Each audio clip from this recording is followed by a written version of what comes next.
very knowledgeable, middleweight, light heavyweight contender. Got some decisions go against him. He could have been a champion. So, I mean, he was great amateur, great boxer, professional boxer, and a good trainer right now. Yeah, and we also have got we're going to talk about some basketball stuff, some hockey stuff. We'll get to touch base on the hockey has narrowed it down to the 2 cities, so we pretty much know who that's going to be, and none of it will be in the U.S. So we got all that stuff, Yeah, it'd be great, Jim. It's going to be great covering. We should have a really fun show for the people today. Absolutely, and they'll get to hear him call in because that's how our system works. So, we'll see what happens, Should be very interesting. I can't wait to hear the phone call. So, he'll be in a minute. So a lot of good stuff. We'll talk about Bobby Bonilla Day. Yeah. We'll talk about the NBA and actually if they'll actually play. We'll talk about the NHL stepping up and paying out their bonuses. And we'll also talk about the 2 hub cities that were pretty much confirmed. And then we'll get into a little game show. I'm telling you, game show is going to be fun. I can't wait. I can't wait to try it. Everyone can blame me because I'm digging for content, people. There's not much sports news. I mean, I can't talk for 45 minutes about the fact that they're showing up for testing today, baseball players. Yes, that's not. Plus, I want to save some baseball stuff for Saturday, so I gotta, because the whole show's baseball. So well, we can review the notes too, Jim. I mean, we are going to bring up the Aaron Boone stuff. Because that's fresh, but I have a lot of, we have other stuff we'll get into on, Saturday. I saw the pictures today, the Mets showing up at the stadium, the Yankees showing up at the stadium. People are showing up, getting ready to go. MLS, hockey is getting ready to go. Not hockey, soccer. I'm sorry, MLS. They're ready to go. They're playing. Yeah. I don't hear any complaining about MLS. Like Alexander's 7 days to go. They're not complaining about anything. They're just going to go. Yeah, definitely. And South Korea already went. So, I mean, hey, listen, sports are happening. It's just some people in different places are willing to take the chances, and hopefully we are too. Yeah, it's going to roll. I mean, it is what it is. You got to do what you got to do. At some point, they just have, we have to just figure out what we're going to do. Everybody's going through it. I'm about to go get tested because my wife was, dealing with her thing. So we're about to go get tested. It's just one of those things that, you're either going to go and try to, get through it, or you're just going to shut everything down for another. Exactly. So hopefully, middle, who knows? Yeah, definitely. So we're going to go and check it out, and hopefully everything is okay. But at the same time, sports hopefully they'll all play. Because you're seeing in other countries, they seem to be playing successful. So, certain sports have been going on and they've been playing, successfully. And you hope that, at the same time that, we have the same ability to, take care of the athletes and take care of the people and, Yeah, definitely. I mean, listen, they may not be going up like we are right at this point. But like we said before, Jim, the positive testing doesn't mean that more people are dying. All that means is more people are being tested, which is good that we know what's going on out there. Yeah, they told us. They said they're so backed up on testing that it's going to take 8 days to get the results back. I was like, 8 days. Wow. By then you'll be over it and it wouldn't matter anyway. Hopefully. Well, you know what the thing is that you look at it. Oh, here we go. So we got my man Iceman calling in. Let's get him in here. Thank you for calling the Big Guy Sports Radio Show. How you doing today, John? I'm pretty good. How are you? Good. You're on with Jim and Mac. How you doing? Hello, Mac. What's up, Iceman? How you been, my friend? Everything's great. Everything's really good. Well, we're glad to have you join us again because we had a great time the other day when we had Jack Hirsch on, and he spoke very highly of you, by the way. He said that you were a great boxer and you should have won some titles. He said that's what he said. It's a good thing to say. So go ahead. Sorry, we might have a little delay on the phone. But it's pretty cool. I'm gonna have to listen to that show. I look forward to hearing. Yeah, good stuff to say. So we'll turn it over to Mac to start it. We all got some questions for you, but we'll let Mac get into it for you. How you doing, Iceman? Listen, the first question I got for you is the first question I got for you is in the training aspect. Now, I follow boxing for a long time, and I can't recall any trainers that have gone on and be successful that are former competitive solid boxers. Is there anyone that I'm not thinking of that became a very good trainer that was a former solid competitive boxer? Oh, sure. Buddy McGirt. There you go. There you go. World champion. Yes, sir. That one slipped my mind. Thank you. I'd slipped my mind, so you got us both. Okay, next one for you, Ice. Next one for you, Iceman. When and where did you meet Artur Babiv? And when did you decide to train him? I'm his assistant trainer. His head trainer is Mark Ramsey, who's trained the likes of Elider Alvarez and John Pascal. Very David Lemieux, very good trainer. So what happened was a few years ago, 2016, early in 2016, they were looking to add to the team somebody that had been a professional fighter before and was a trainer, someone that had more of an American style, I guess you could say, and maybe just to give us some different looks as far as perspective from a former boxer. And so Russ Amber, who's a great trainer in his own right, he recommended me, and I had known Mark a bit because years ago I had sparred with John Pascal in Montreal when he trained John. So he knew me, and so they brought me into training camp, I guess, for a trial basis, and we all hit it off very well from the start, and I've been with him ever since. Wow, very cool. Excellent. All right, let me ask you a question. So we saw a report that Artur had refused to travel to China to face, is it Meng Fenlong? Hopefully I pronounced his name right, because of the repressions in China. Was there a reason that he couldn't come here to fight? Fenlong was going to come to Quebec City after. They changed it. When the coronavirus hit, we were in training camp. We were only like 12 days out, 14 days out. And so the fight was in Quebec City. They changed it to Quebec City. It was all set. And then when the coronavirus hit, we had to cancel the fight. And I had to actually get out of Canada on like 1 or 2 days notice, or else they were going to keep me there. Okay. Fair enough. That makes sense, actually. So let me ask you one other one. This one was a good one that Jack had brought it up when he was here, and I just felt like, that's a good question. So, we asked him about Beterbiev, and he said that he thought he was very talented and that he would pretty much roll through the light heavyweight division, and that there wasn't really a lot of good competition for him there, that he didn't think he'd have much trouble.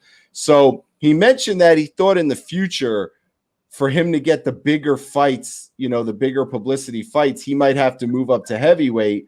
But one of the questions he had that actually is my question as well, is that something he would consider doing, knowing he had to put on 45 pounds at least? And if he did do that, do you worry that putting on 45 pounds would affect any part of his game that might slow him down or like affect him in a negative way?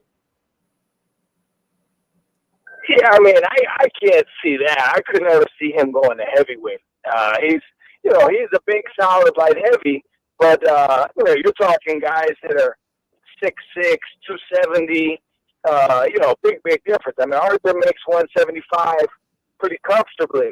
So I could never see him as a heavyweight, especially at his age. He's like 35 years old. So it would be all artificial weight at this point. And I can't see that happen. All right. No, I can't see that. Okay. Fair enough. Yeah, because what Jack was saying, and just to follow up on that, was that it's a lot easier to move up in weight than it is to go up and down. For instance, if you want to go up and fight, a cruiser and then come back down and fight like a super middleweight, that's a lot harder than just, moving up a class or two to put on that weight to fight. It's not as bad. So in your opinion, that would be a no-go then. Yeah, I couldn't. Yeah, no, those guys. I mean, they're huge compared to Archer. He'd look like a little kid, Okay, so my next question for you, Iceman, is that the best fight that I saw and that Archer had was when he went up against, and hopefully I'm pronouncing this right, Gvozdyk. Am I saying it right? Oh, Gvozdyk. Yes, sir, Gvozdyk. It was a 10th round knock, TKO. Will there ever be a rematch of that fight because it was so action packed? No, Gvozdyk just retired about 2 weeks ago. There you go. No rematch. That's easy. Yeah. Gvozdyk is a very, he's the best guy Arthur's fought. He's probably, the second best light heavyweight in the world. But, we had a big advantage because Arthur had fought him as in the amateurs and had stopped him as an amateur as well. And, the fight was so conclusive that, I couldn't see him doing much better in a rematch. Fair enough. Yeah. No, I was just gonna say, So then, tell us what is next for Mr. Beterbiev. Like, what is in the future? Because we really, what's his next fight, and where does he go from here? Like, where is the I hate to say big money, but that's what they talk about in boxing all the time. Where's the big money showcase fight down the line in the light heavyweight division if he's not looking to ever move up?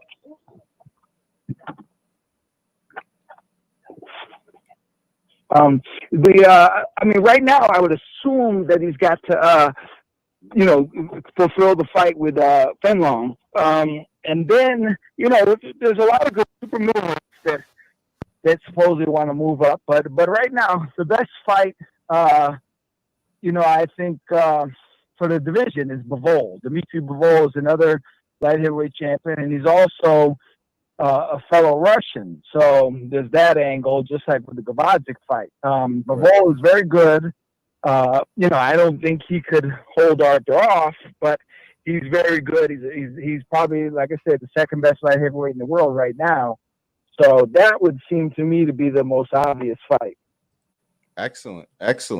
Well, we're looking forward to that. I mean, we're definitely keeping an eye on it, and Mac is definitely going to do everything in his power to make sure everybody starts paying attention that watches us to boxing, because he wants to get it. He wants a big component of boxing. He wants to get it back to where it is. So, Mac, I'm rooting for you to get it out there, and we'll be watching it. I look forward to seeing it. Yeah.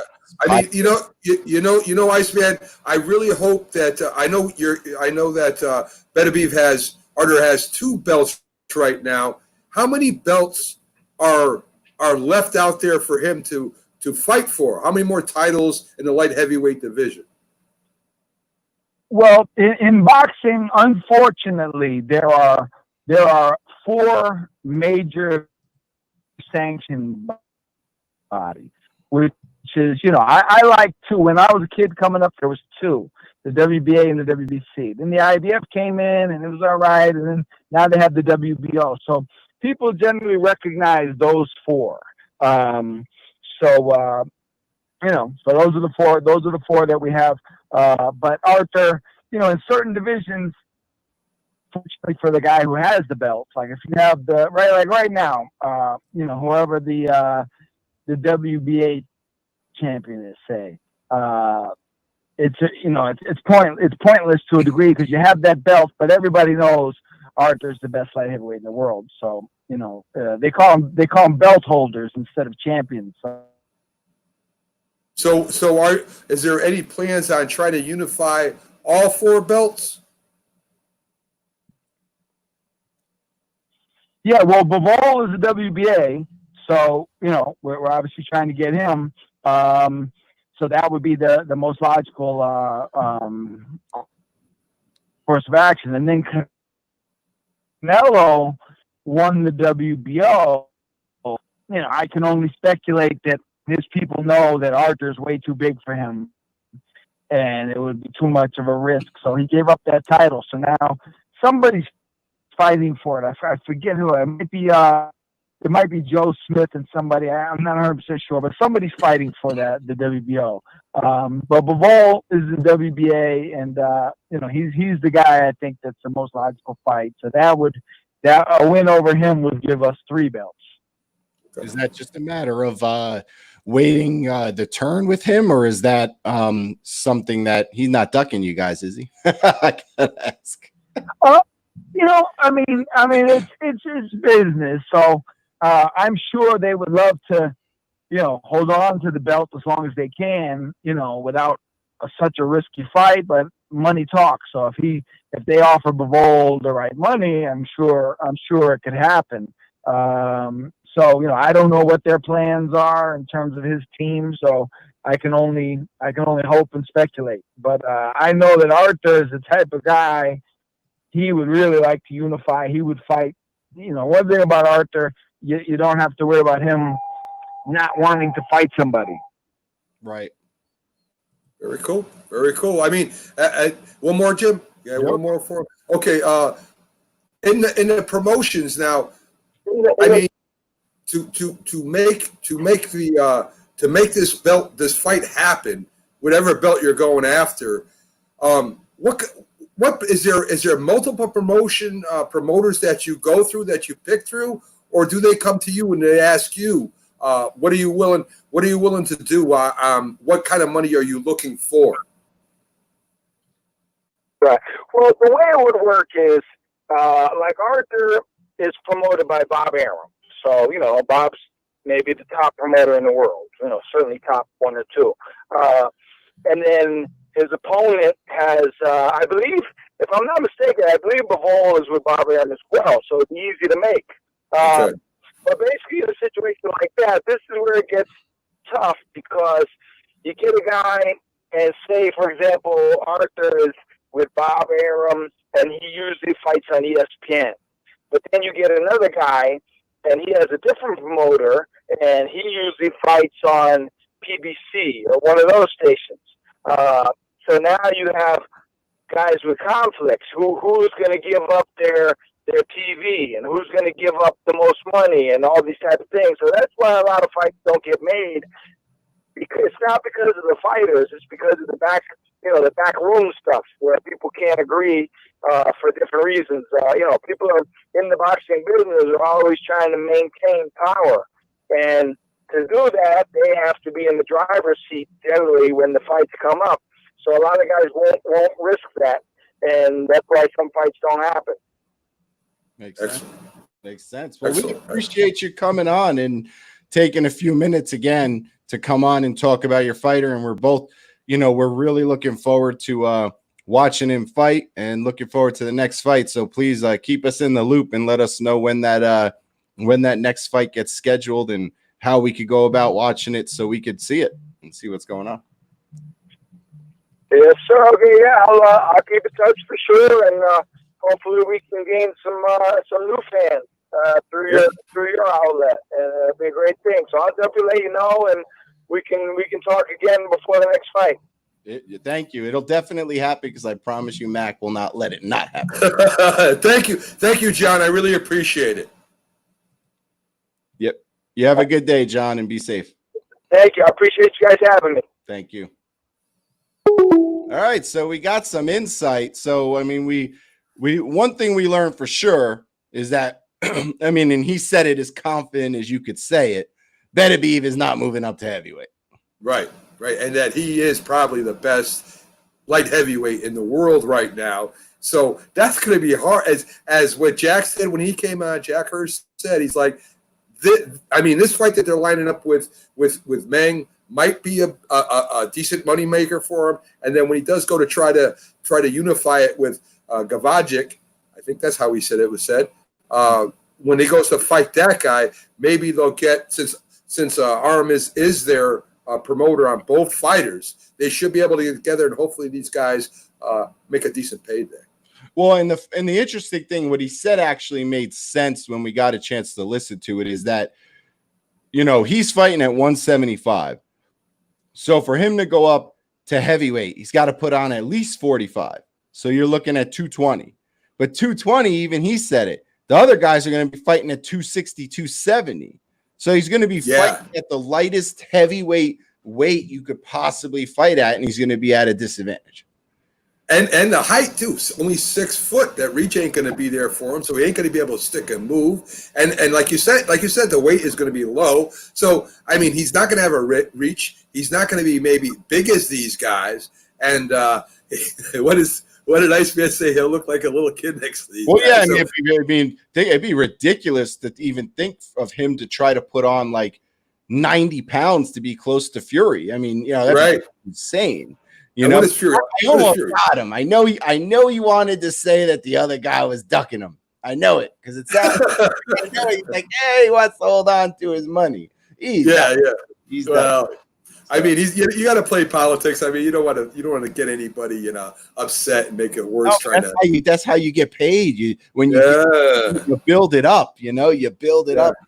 I can't wait to watch him fight. For someone like me who's actually never had a chance to watch him fight.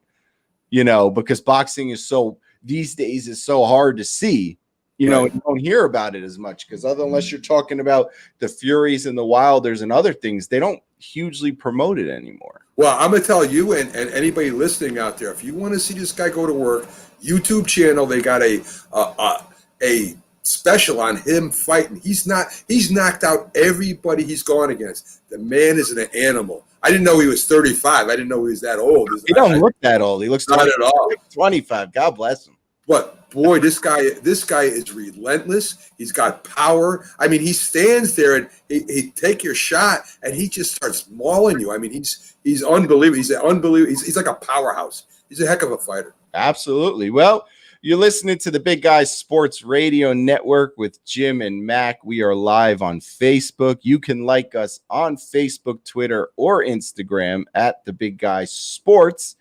And we are here, and we are now ready to move to the next subject of the day, which is one of my favorite days.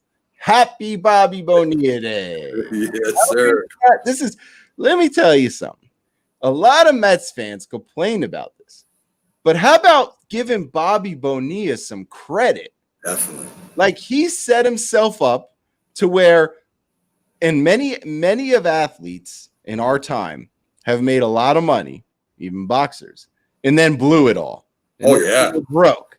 Oh, yeah. He made it to where he never had to really go to work again because he's getting over $1 million salary every year till he retires. So even if he goes out and makes stupid decisions back when he got the bulk of it, he's not broke. Yeah, that was a heck. I mean, I don't know. Did he said that? He must his agent or I don't know who talked to him, but that was a unique. I mean, there's other players that have done this, but back then when he did this, that was a unique kind of thing. When I saw that, I'm like, this guy's got some smarts, man. Because, you know, if you get – has smarts, right? I mean, if you got $20 million, you know what you're going to do. You're going to go buy the boat. You're going to go on vacation. You're going to buy the house. You're going to try to open a few businesses, some restaurants or some nonsense. Here, this guy's got $1 million a year coming in. He still has to budget himself to an extent. But, man, he's got money coming in every year, man. He gets $1,193,000, give or take a dollar, all the way through 2035. He's still got 15 more checks coming. Unbelievable, right? I mean, how much do you bank of that a year? Do you take like $200,000 and just invest it every year? I mean, that's got to be unbelievable. Well, like Alexander just said, when he's done, he'll be 72. So basically, he made it to where if Social Security ran away, he don't care. Yeah. If he's banking some of this, when he's 72, he's going to be living the dream. I mean, so I don't know. I mean, you asked me, what do I do with the money? Well, it depends what I did, you know, because let's not forget. Yeah, he took this money and spread it out. But there were also other contracts he got before the Mets where he got a lot of millions up front. Maybe not what players get paid today. So I don't know what kind of life, he's living. Like, did he like use them like when he was in the game, and he had those big contracts and he went and bought his $6 million home or whatever he paid for it? Did he pay it off? Like, is his home paid off? Is his cars paid off to where when he gets this money, he can bank $800,000 if he wanted and be fine and live off of $300,000 a year? I don't know what his situation is. Did he buy 22 houses where he needs this money to, pay the mortgage? I have no idea. It's just a heck of a deal. And like when you talked about his big contracts, he was one of the best ball players at that time when he was playing. He bat? I think he has a lifetime of 279. He has 472 slugging percentage. He was on the Marlins in the World Series. I mean, he led the league in extra base hits. He was in 6 All-Star games, 3 Silver Slugger awards. I mean, this guy was a heck of a ball player. He almost makes $2 million a year, because I'm going to run down some important facts for you. Not only does Bobby Bonilla get a deferred contract from the Mets, which is the only thing people talk about, right, the Orioles also pay him $500,000 a year for 25 years till 2029, because he set up the same kind of deal with him. So his agent was a genius, and when he signed all his deals, every one of them was after the first couple when he was done in Pittsburgh. Yeah, he started signing deals with everyone else. His agent made the Mets and the Orioles give him a deferred deal. He's like, we'll take nothing now. Just pay me forever. That's incredible. And the percentage, and that agent said too, if it's the same agent, because he's getting that percentage every year too. No matter what, yeah, every year he gets it. So I mean, that sets him up too. I mean, both of these guys are pretty smart.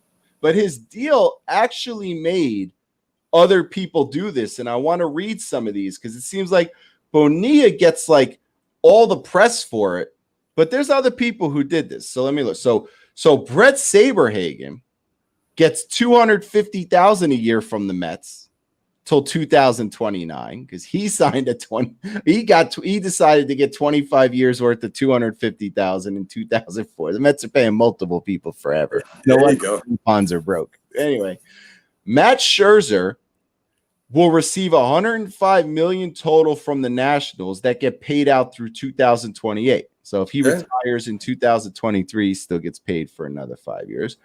Manny Ramirez has been collecting parts of his $24 million from the Red Sox through 2026. He stopped playing how long ago? Oh, it's got to be the last World Series, maybe. So he's still getting paid. They don't bring that up. They only bring up Bonilla because Bonilla's deferment was like 40 years. Yeah, I mean that, and he was. I mean, no one ever talked about that, right? It's just like you get your money, you keep going. This guy says $1 million a year for 40 years. I mean, the people are like, what? So, I'll throw one at you. I bet you would never imagine. Okay, but it just ended this year. Bruce Sutter, when he signed with the Braves in 1985 or before 1985, he signed deferred money, and that the Braves had to give him $750,000 a year for 30 years. Can't beat that, man. You can't beat that. And Bruce Sutter, again, another good player, man. But that's a smart way of doing business, Yes, absolutely. I'm not sure. I don't think the Wilpons were the Wilpons the owner of the team then, or was it Doubleday? I'm not sure. I'm not sure. Pick that up. Justin says yes. I'd have to do some research. But I love when it's Bobby Bonilla Day, because what happens is then people post all this stuff on social media that make you laugh. Like they post how when Bryce Harper's contract runs out, Bobby Bonilla will still be getting paid. Right. Bobby Bonilla's Day is a famous day. Oh, the Mets are famous for a lot of things, Jim. You know what I mean? A lot of things, and usually most of them aren't great. But but this is a good one. I mean, how can you be mad at a guy whose agent was smart enough? Maybe his agent at the time saw Bonilla was spending money like he thought it grew on trees. And said, wait a second, I got to talk this guy into future investment because he just got 30 million or whatever from the Pirates and spent 29 million of it in 2 years. So I got to slow this guy down. We don't know. And you don't hear him. What is he doing right now? You know what Bobby Bonilla is doing right now? Does he own anything? Is he working? No idea. I mean, he's not in the press. What's that? He's not in the press anywhere that I see. Out on a yacht eating caviar. could be, man. He could be. He never says anything. He doesn't come out and publicly taunt the Mets and say, "Hey, happy payday." He just nobody hears from him. That should be the new game. Instead of where's Waldo, where's Bobby? We got to find out where Bobby is. If anybody knows, because now, do you know that when Bobby Bonilla signed his deal with the Mets for 5 years, $29 million, at that time, just to show you how much contracts have come since that time, 5 years, $29 million was the highest salary in the National League. $29 million for 5 years. Yep. So then he went to Baltimore and signed another deferred contract. Then he went to Florida and won a World Series when he was under Jim Leland. Then he went to the Dodgers. Then he came back to the Mets. Then he went to the Braves. Then he went to the Cardinals. So he's been around the place. Says he was divorced in 2009. He has 2 children. Him and his wife started the Bobby and Millie Bonilla Public School Fund. There you go. Let's see. He also, the last time he's publicly been seen, doing anything public, he said he participated in 2014 with Dave Winfield and Joe Mauer in the Dave Winfield and Joe Mauer, I guess, run a Players Trust All-Star Golf Tournament. And he played in that in 2014. Wow. I mean, it looks like he's helping out causes. I wonder how much his wife got of that. Because if they were married at that time, I don't know if they were married at that time, but if he was getting that money. They got married in the 1980s. So he was married before he ever, by the time he broke in the big league, he graduated in they got married young. He pretty much, by the time he hit the big leagues, he was married. So I imagine she's getting a little piece of that little salary he's getting too. Yeah, but he's getting almost, with the Baltimore money, he's getting almost $2 million. Right. Well, I mean, he's got to give her $200,000. That's nothing. But here's the little thing about Bobby Bonilla. So 6-time All-Star, World Series champ with the Marlins in 97, 3-time Silver Slugger Award, career statistic, he had 279. Just over 2,000 hits, 287 home runs, and 1,100 RBIs batted in. Yep. A trivia question to warm you up for later so you don't get smoked. Do you know what team Bobby Bonilla made his debut with in 1986? And it's not the Pirates. 1986, Bobby Bonilla made his debut with. It would just be a guess, but I'd say, let's say the Yankees. I don't know. No, the White Sox, but there you go. Why is it American League? So he's from the Bronx, so he's in New York. Bobby Bonilla is from the Bronx, but happy Bobby Bonilla Day. I know you low profile, but if you ever find this recording, I'm proud of you. Don't let all the haters hate or make fun of the Mets. You made a smart deal. You don't go broke, even though you might, for all I know, you might have saved all your money and be just living in the lap of luxury, but still. Who doesn't want almost $2 million a year just deposited in their bank account? And I mean, there's no risk. There's no risk. It's not like you're investing in anything or you're putting your money out there. That's a guaranteed check every year. And he gets that full check. I don't know when he gets the Baltimore $500,000, but he gets the full check from the Mets today. Do you think Bobby Bonilla every year when he wakes up on the 1st, he just wakes up with an instant smile? He rolls over out of bed and it's just like, He's got to be a happy man come July 1st. He goes down and grabs his phone and plugs into the app for the bank and sees, $1.193 million deposited. Let's move it around. That's got to be cool. And hopefully his wife did get half of everything and he's only getting $500,000. Because if she is, I imagine every July 1st, she's got to look at the phone too. Well, the only good news for him is his kids are grown now. So child support is over. That's true. Very true. You lose a lot of money with the child support. That's dangerous. That's true. And you imagine making that amount of money, that she was getting a lot of child support money for those. So if she's, they're doing what they're doing, and he's living the dream, and I don't knock him at all because it's all about business. And I don't hate. Good move, man. Good move. I mean, I don't know who his agent is, but y'all should stop worrying about Scott Boras and maybe talk to this guy because this guy knows what he's doing. No doubt. So anyway, we move on to basketball. So Adam Silver said, Adam Silver's like I always talk about these athletes who I'm like, just stop talking. Stop. Adam Silver needs to just stop. Stop. Adam, every time we build excitement for sports, we don't need you. He did this a couple days ago too. We don't need you to come on the air every 2 days and tell us that we're on track, but coronavirus spread may stop. Do you need to kill our buzz every 2 days? And not only that, we don't know that. I mean, first he comes out and he says that this is too big to fail. It's going full speed ahead, blah, blah, blah. And then he turns around and says, well, if there's more positive testing, we know that. We're not dumb. If teams are going to start all falling apart because of coronavirus, we know the basketball is going to be canceled. Let us have hope. Let us look forward to something. You know what I mean? Yeah, I mean, it's like, come on. I mean, we're finally getting excited. Why you got to be such a killjoy all the time? Every 2 days, take the mic away. We love you, Adam Silver, but shut up. I mean, let us have this couple of weeks before you crush our hopes and dreams by canceling. And let us know when something really happens. If it hasn't changed, if you're still going ahead, and it might change, but let us know when it does change, because we already know. I mean, we're not stupid people. We already know that if things get bad, of course they're going to halt the season. That only makes sense. Absolutely. All we're trying to do is enjoy a little bit of what we got. Definitely. Definitely. And I'm starting to see some tension. Like, they're not saying it publicly, but you could kind of tell that there's some tension right now between the NBA players who are going to play and the ones trying to sit out. And we talked about this the other day. We said, would there be tension from the players who don't play? And now you feel like you're starting to see it. And I'm going to tell you why. Because why else would a team make an announcement that says all our guys are in? Yeah. Unless you're taking a dig at the people that some of them aren't.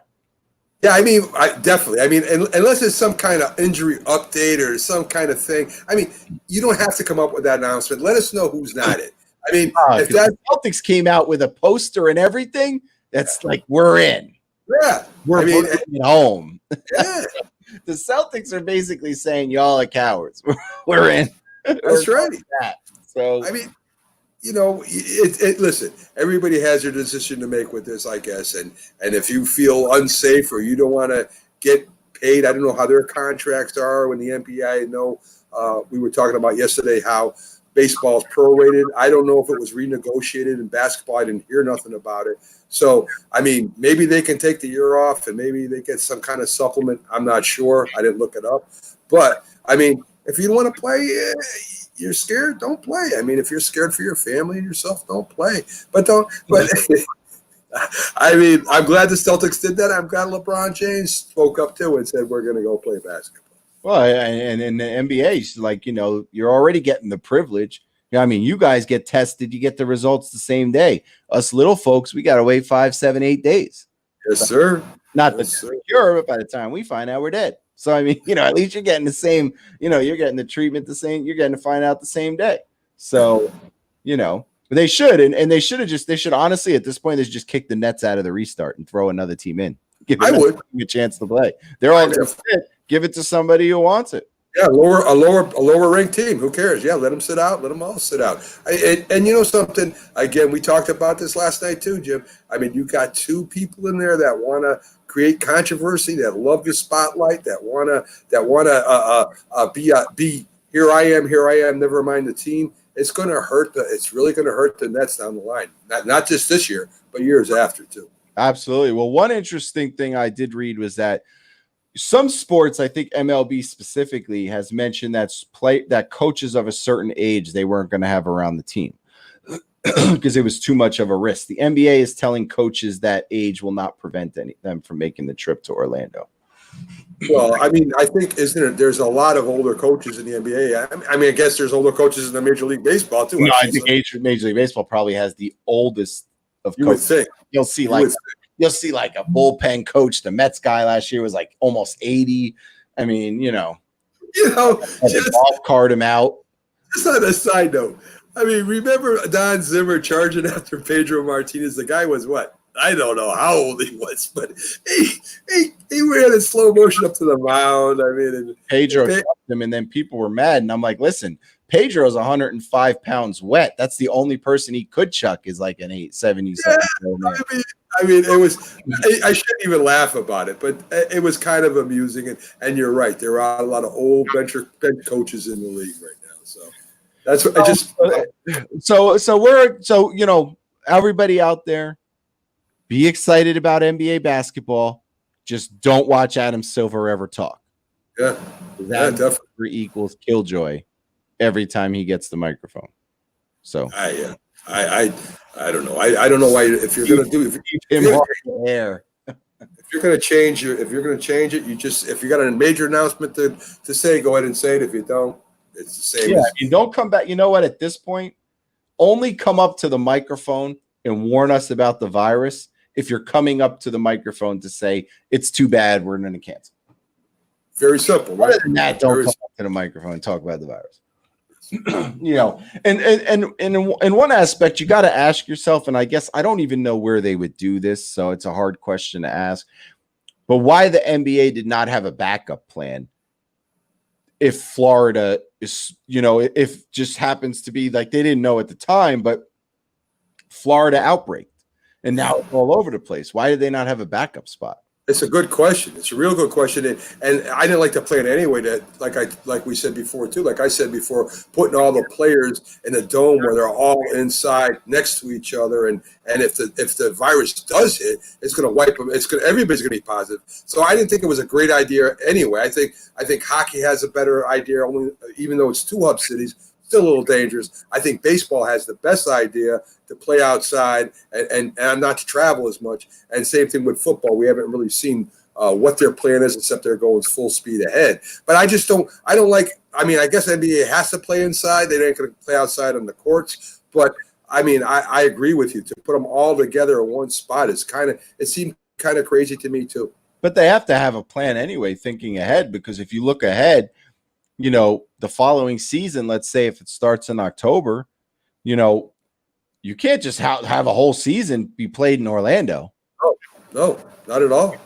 So, I mean, I don't, Jim, I agree with you. I don't know why they picked one spot and they were going to have all the games in that one spot.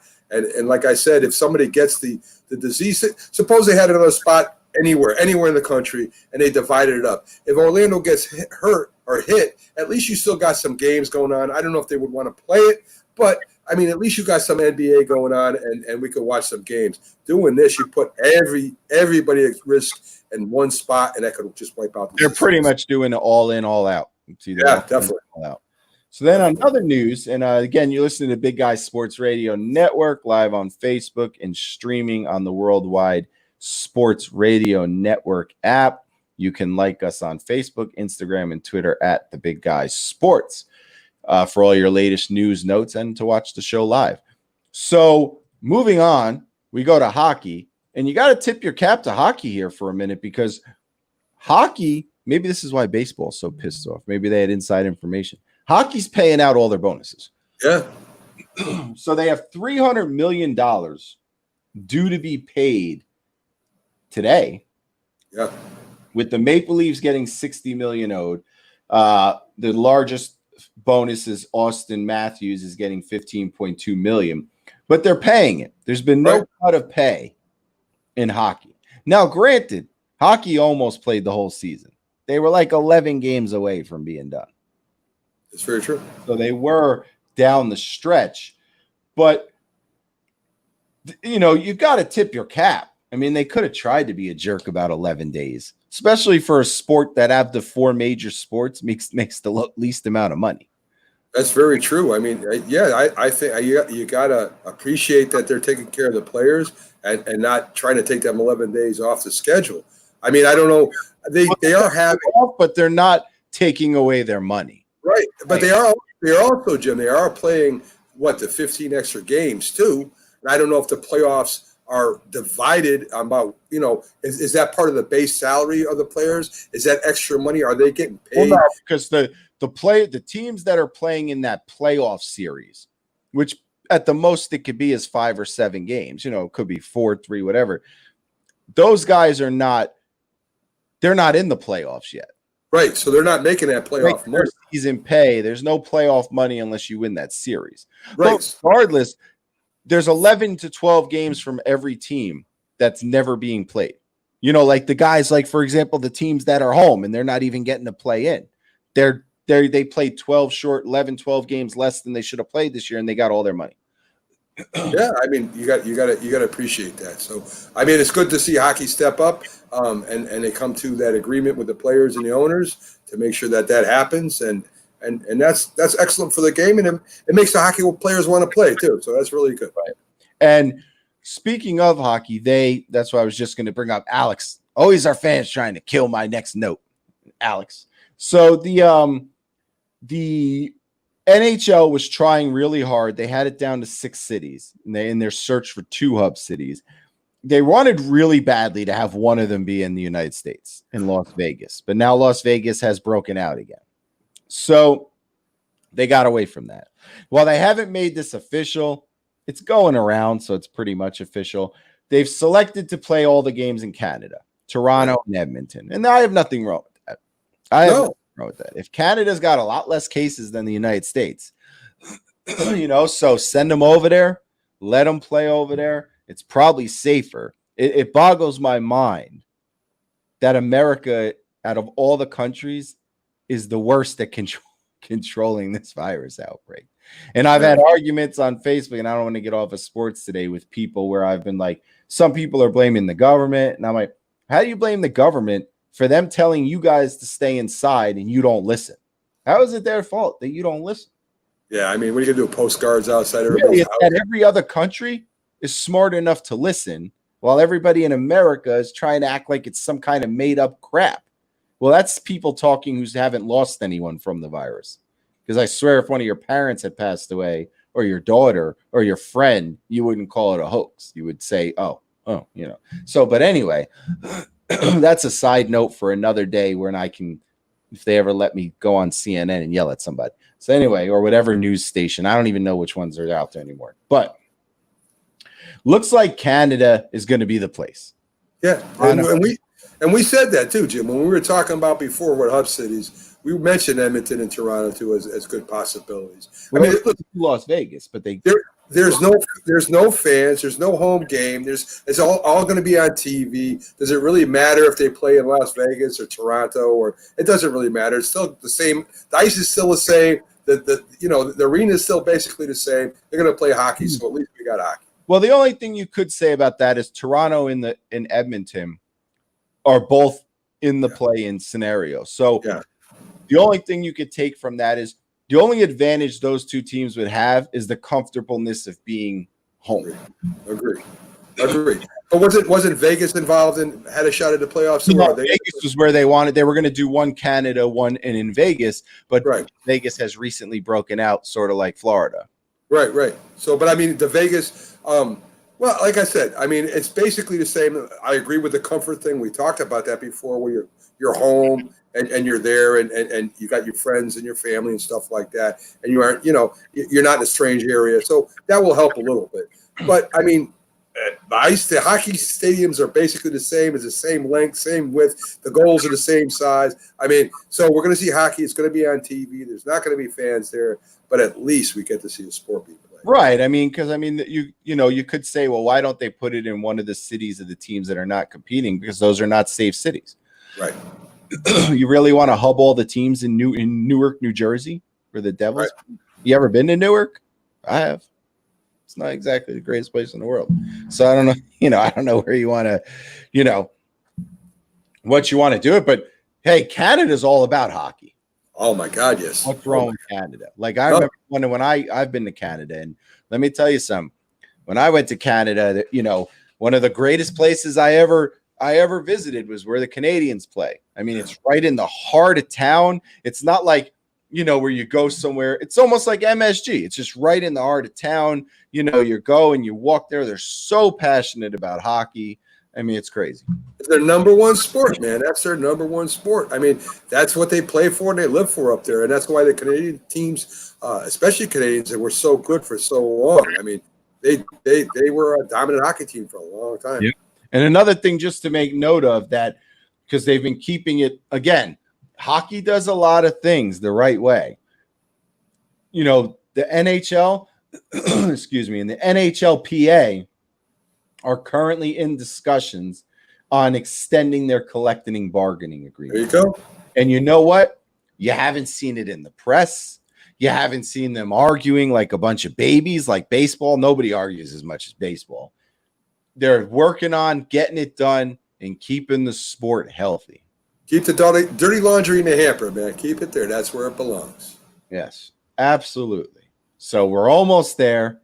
And the commissioner doesn't come on every day and say, you know, if stuff breaks out, if it doesn't break out, we'll be on the air. Yeah, exactly.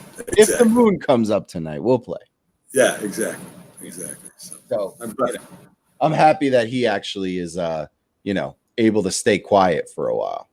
Yeah, just make your announcements and keep moving, man. Just keep moving. Just do your stuff behind the scenes, man. Get it done. Sign an agreement. No strike. Nothing like that. Just play. Get on the ice. The people who don't watch hockey are haters because they don't know how exciting hockey is. Because they're too used to watching sports where they go to commercial every time the change of possession happens. Imagine if you went to commercial every time someone took over the puck in hocky. The game would be 12 hours. Oh my God! I mean, but that gives them a chance to get up and get their potato chips and their soda. They're used to it now, Jim. If you're a real sports fan, you should be prepped. The table should be filled up face style. Yes, sir. Yes, sir. I'll tell you exactly how it's done during football season, where I'll have the beers and the pizza and the wings and the chips, and we're ready to go. Yeah. You only get up to use the bathroom at halftime. That's it. Bathroom at halftime. Luckily, with football, you get 92 times you can get up during the game because they have about 82 commercials, halftime, and 12 hours of pregame shows. So and that's not counting the replays or the long discussions the officials have over whether the guy touched him before he went up or not. So to catch that pass, so those are the breaks in action you get too. Oh yeah, challenge, yes, sir. Yes, sir. Soccer too, no commercials. It's great. Yep. Hockey does very few, just a couple.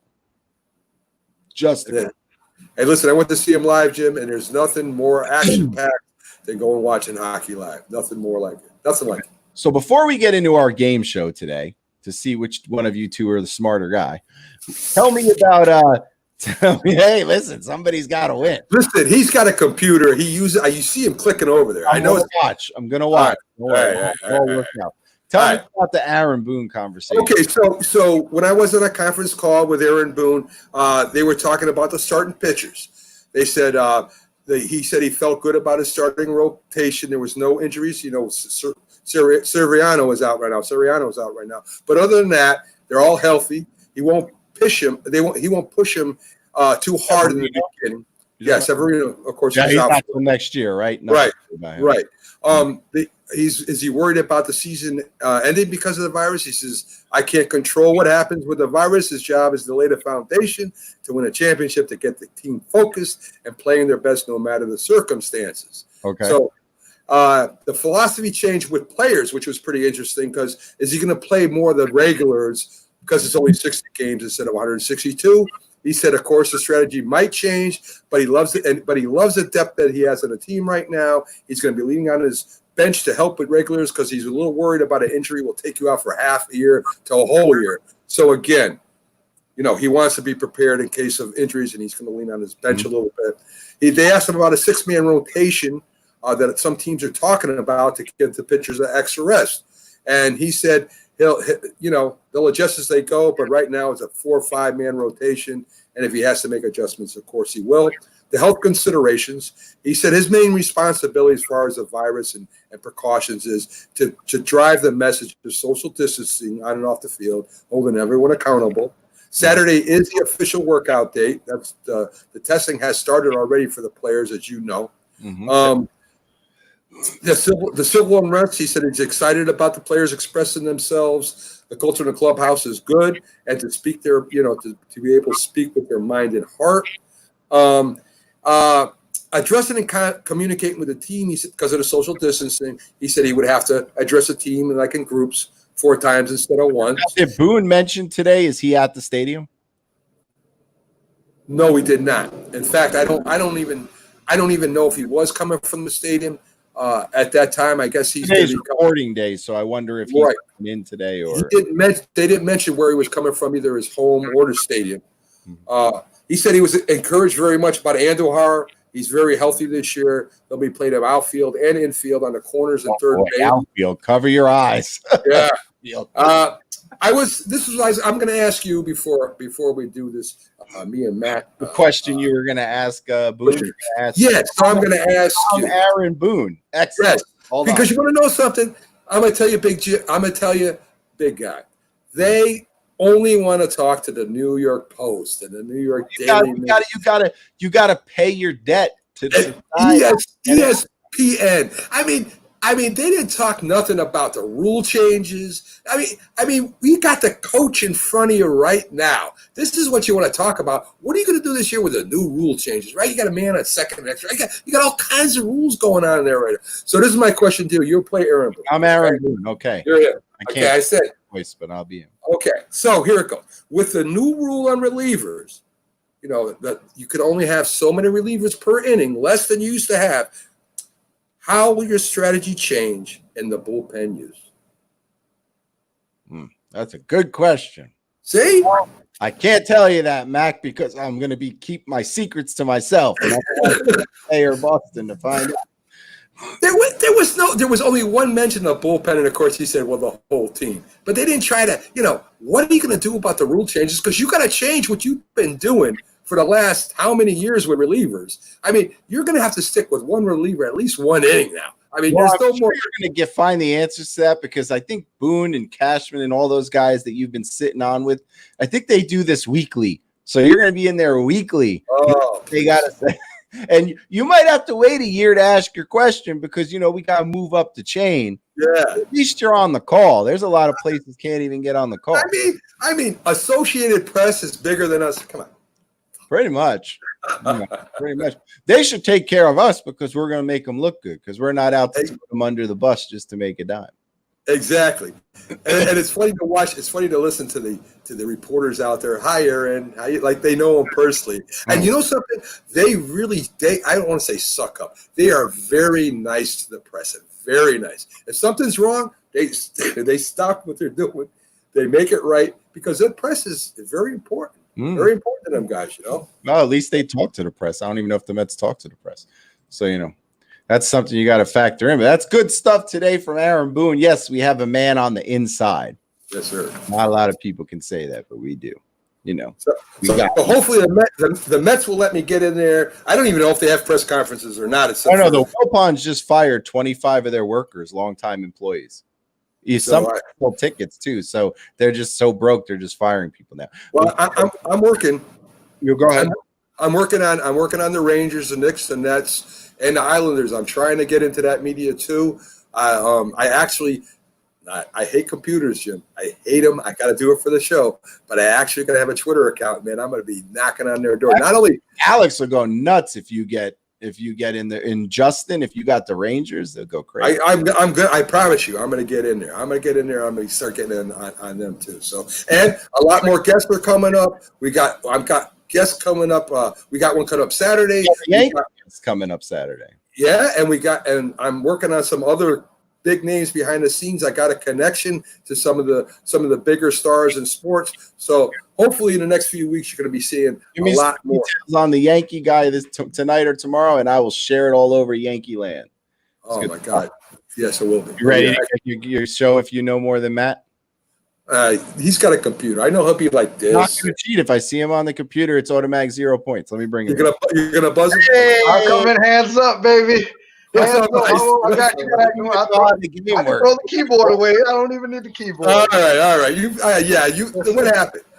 I know what happened. Mac, listen, I know you got all the experience on me, baby. Hey, I respect my elders, man. It's all good. If you kick my butt tonight, I only have because this is not as tough as you think. Well, he gave me a question already, right? This is what he said. He says, what team in 1986 did Bobby Bonilla break in with? No cheat. Bobby Bonilla in 1986? Yeah. I don't know. He was listening. Okay, so I don't feel I wasn't listening. No, I wasn't listening. Let me explain how this works. Was it Cincinnati or Toronto? At least I was in the right. I was in the right division. Anyway. Let me explain so everyone knows how this works. Who's watching? Okay, this is a two-part game. The first half hour is Family Feud style, which is basically where I have the questions. They asked 100 people, and I know how many points for each question. Where I might say, like, this is not a sports question, but like, name 4 things you would do when you're out at a restaurant, and you're gonna each take turns picking one and see if it's in there. And you get the amount of points based on where 100 people in America voted. Wow. And it's like Family Feud. These are cake questions. These are not trivia.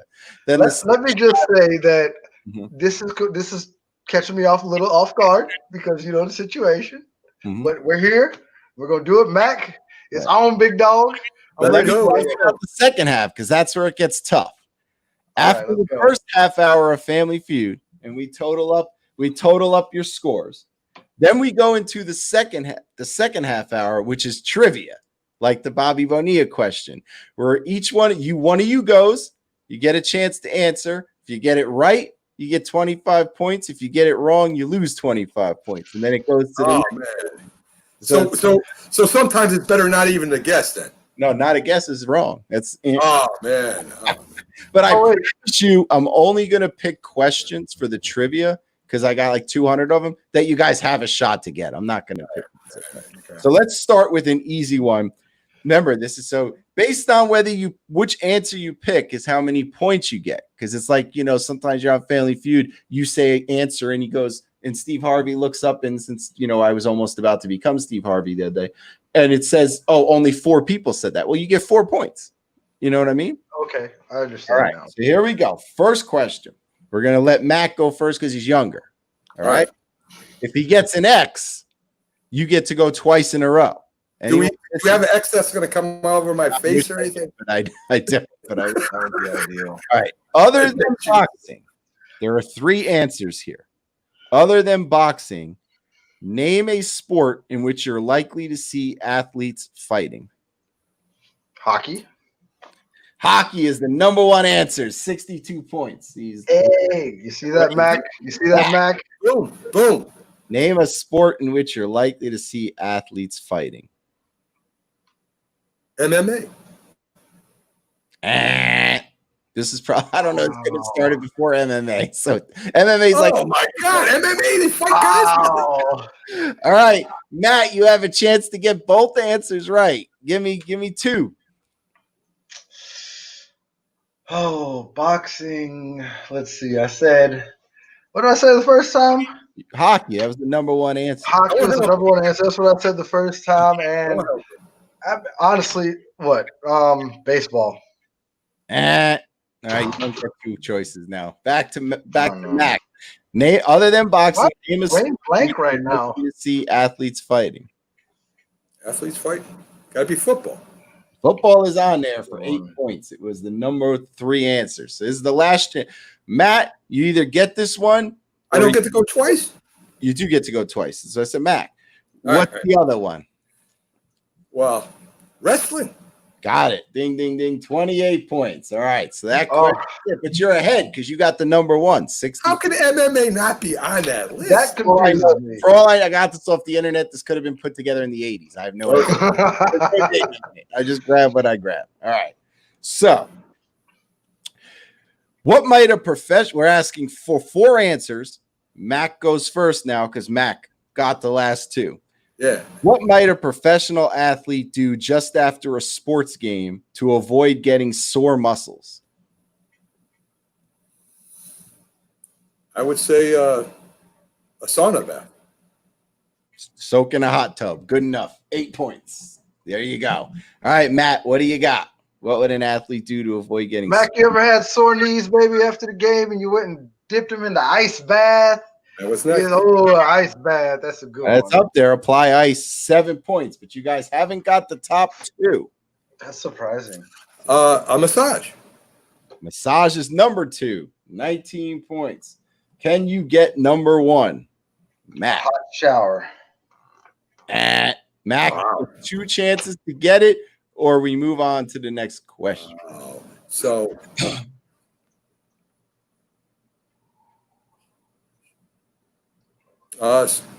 stretch. Number 1 answer, 48. Oh, Mac. Yeah, good guess, Mac. He's starting to cry. What a guess. All right, here we go. So now Mac won again, so he gets to go first. Name the one of the 4 most popular sports that people bet on. Oh, first one's got to be football. Football is correct. 55 points. Number 1 answer. Oh, Matt, horse racing. Horse racing. Horse racing is number 2. Gotta be 2 points. Mac, you have one of the last 2. Boxing. Boxing is number 3. Boy, you guys are good. 6 points. Matt, do you have the last one? basketball. It is basketball. Yes. I did not give these guys these questions. I just want to let you know. I just came from work, baby. Hey, I'm fresh out the Jeep here to see you guys. All right. I'm gonna do this style for 15 minutes. Then I'm gonna go into 45 of trivia, and I'm gonna also let the guests get involved for a free shirt. Ooh, Oh, big guy's Nice. shirt. All Nice. right, so let's see. Name something you'd find more of at a sporting event than a movie theater. Top 4 answers. Mac, you're first because you're still winning. Hot dogs. Hot dog is the number 3 answer. 10 points. Seats? No, you'd see seats at a movie theater. And More? It says more. All right. So like more of. Yeah, more seats at a stadium than at a movie theater. yeah, you never been to Cinerama, my friend. Oh, now we're playing semantics. I quit. You I'm got out here. another answer, Mac? Yeah, popcorn. Eh. There's no popcorn at no ball games. No. Let me reread the question. Name something you find more of at a sporting event than a movie theater. Movie theaters have more popcorn than sporting events. Right. So Now more. the question is more at a sporting event. Right. A movie theater. That's debatable. One answer for probably movie theater. That's debatable. Go in here and steal one. What do they got? Fans? Fans is number 2. Nice. 31 points. So we're missing the number 1 and the number 4. Matt gets to go again because you had an X. He gets to Okay. So that you see more at a sports sporting than event than a movie theater. But you're It's not. gotta be- You got an X. He goes twice. He got one. Oh right. man. Like, Man. Pump the brakes, Mac. Pump the brakes, baby. I'm ready. what do you got? Mm, One of that's a these good is one. cake. The other one, I don't think you'll ever get. The You number know- 1 answer is cake. I don't know how we're not here yet. Well, if it's cake, then you just gave it away, or is it not actually? No, I cake? mean it's cake. It's literal cake. All right. More of at a sporting event than a movie theater. Let's just say, I guess you could say more beers. Number 1 answer. See, Yes. 50 points. I was like, why is no one gonna say beer? Oh, Mac, close. can you get the last little one? Well, it's got to be sports players, right? There's no sport players at movies. It's gotta that's be what I sports. almost said. Did not make the cut. I almost said athletes. Mac, You're can, right. can you steal the last 6 points? I really have no idea. Let me take a shot here, and I'm gonna say there are more. Oh, I have no idea, Jim. Say cars outside. Yelling was number 4. Oh, that's Yelling. horrible. That's who are these 100 people? This Send them, is from the Family Feud get website. them out of here. Get them out of here. Oh, man. Oh, well, thanks for the context. Now I know it can be some silly stuff. All right, let's see. No, that's no good for sports. All right. No. I don't know who wrote that question. All right, so keep going. I don't know who wrote any of these questions. All right, so there's 5 answers. Now Matt gets to go first because he's turned the tables. Name a sport that people might play at a family reunion. Football. Football is number one answer, 54 points. Easy money, baby. Yes, Matt, sir. what do you got? That they would play at a family event? I'd say softball. That's a good I'll guess. give him baseball, 21, close enough. That's a good guess. All right, what do you got, Matt?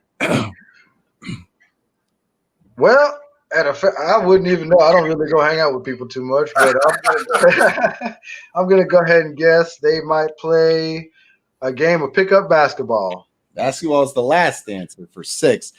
I don't know if you're going to be able to get these two, Mac, but they're old timer stuff. So I'm giving you. I mean, there's a bunch of different. You're saying it's sports, not games. So well, they might consider these sports. They might. Volleyball, they play at houses all the time. So I got to go with volleyball. Nope. Go ahead, Matt. Can you steal this one? I know who it is. I know what it is now. All right. Badminton. Oh, bocce ball, for God's sakes, and croquet or something like that. Oh, this is what are we doing? What are we You're done. playing? You got too many wrong. Oh. Number 3 was horseshoes. Everybody plays. And number 4 was frisbee. I was gonna say ultimate frisbee because frisbee ain't no sport. Get out of here. That's a game. That is disappointing. That's a disappointing set of answers. Sport. I took the lead there. I had to take the lead. I don't know. I think you're still behind. This is the last one of this kind of stuff. So here we go. And Mac goes first now. Which sports, in order, 5 answers, are more popular in America than other countries? Okay, so it's got to be football. That's 65 points. That's number 1. Matt, name the next 4 highest rated sports that are more popular in America than other countries. Baseball. Baseball is number 2, 17 points. Mac? Basketball. Basketball is number 3, 7 points. 2 left. Matt? Let's go with outside football, baseball, basketball, soccer, hockey. Hockey is number 4. That's 5 points. Can you get the last one, Mac? Boxing. That was a good guess, Mac. Boxing. I would have taken that guess, but when you hear it, you'd be like, "Oh, that makes sense." When I hear that, let me see here. We got all the big ones covered, man. I don't even know. This is the lowest point. It's only worth 3 points. Am I really trying to have a career in sports broadcasting and I can't name 5 major sports in America that are more popular than the rest of the world? Rugby, lacrosse. Nah. That was a good. Last shot.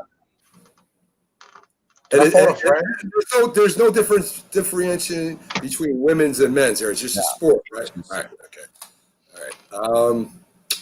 I have to say golf. Golf it is. Oh, I didn't think about that. Oh, I tell you, it made sense, didn't it? Once It's not a sport either, Matt. Don't worry about it. Yeah. It's so casual that it doesn't even feel like a sport. There's nobody tackling them when they're putting the swinging in golf. Sport, you got to walk it. Yeah, I know. I love golf, man. Later, but it's pretty tough. It's pretty tight. I'll have to reveal the thoughts later. Otherwise, I'll have to pause the show while I get a calculator. All right. So now we're going to go to We're going to go to trivia, not Yankee trivia. I'm going to scroll through, make sure there are questions that I know you guys have a shot. I'm going to start with Mac. You each get 1 guess. If you get it right, 25 points. The other person doesn't get to go. If you get it wrong, you lose 25. Ooh. If you can get the first one, I'm going to be very disappointed. What happens if I pass to him and make him guess first? No passing. Okay. If you don't get this one, I'm really concerned. I want to know the rules, man. I want to know. You trying to loophole me, man? Mac just trying to loophole me? Here's the first question. If Mac gets this one wrong, I'm going to be sadly disappointed. Because this is like a layup for you. Okay. All right. Which Yankee was nicknamed the Iron Horse? Lou Gehrig. There you go. Did you see how I could be concerned if you got that wrong? Like terribly concerned. That's like what a layup that was, man. I didn't think I said that. I would have got it wrong. It's okay. Really? Okay. I don't know anything. This one's for Matt. You might know it. What team did Kobe Bryant's father, Joe Jellybean Bryant, play for? Joe Jellybean Bryant played His for father the. played in the NBA for what team? Wow, what a question! And I should know this. I didn't even know his father played NBA. Joe Jellybean Bryant. Let's just say he played for the 76ers. He did. Oh, wow! And I didn't even see him move his fingers unless he's talking to Alexa. It's like, see, I know. No, I'm just here. I'm just here. I'm here. A family member is over him, feeding him answers. I got a piece in my ear here. I tried to look around. That was good. That was great. The reason I said that is because Kobe and his Philly roots, and I just assumed that's where he grew up. I assumed that's where his dad was playing basketball. And Great guess. That's a good guess. That's a very good guess. So, Mac, here's your question. In March 2010, which Thunder player scored more than 30 points in his 36th consecutive game?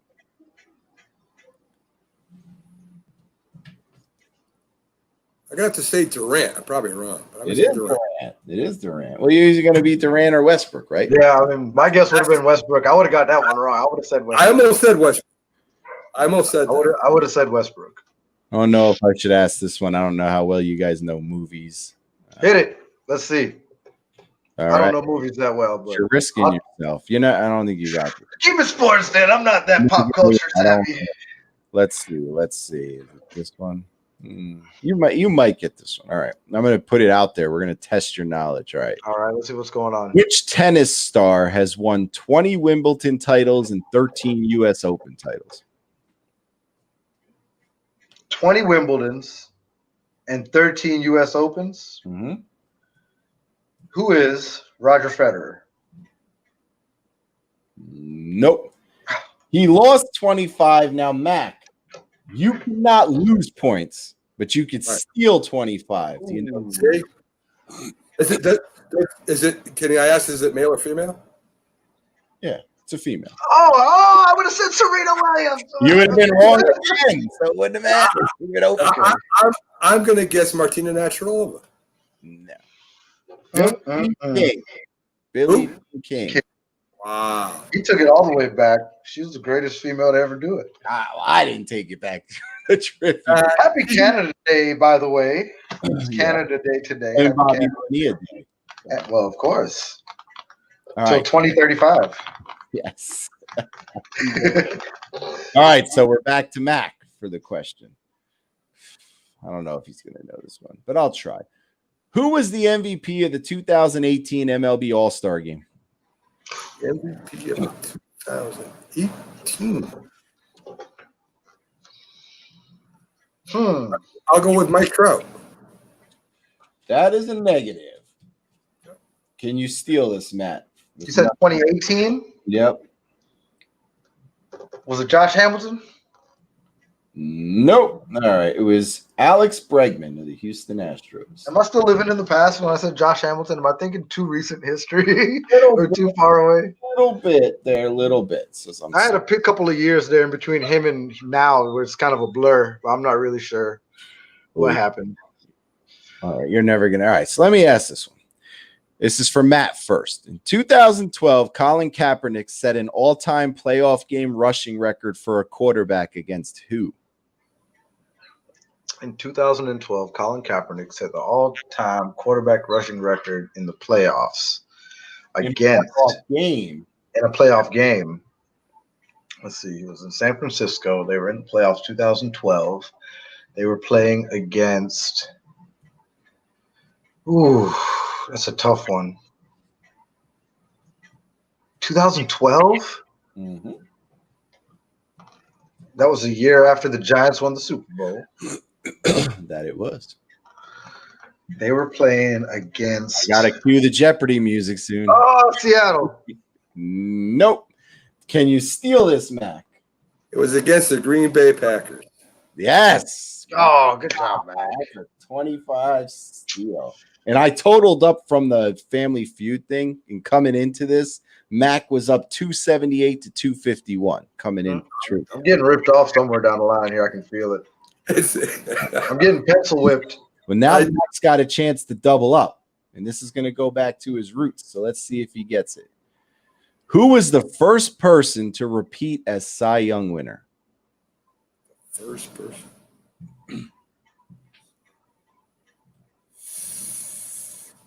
Don Drysdale? Don Drysdale. No.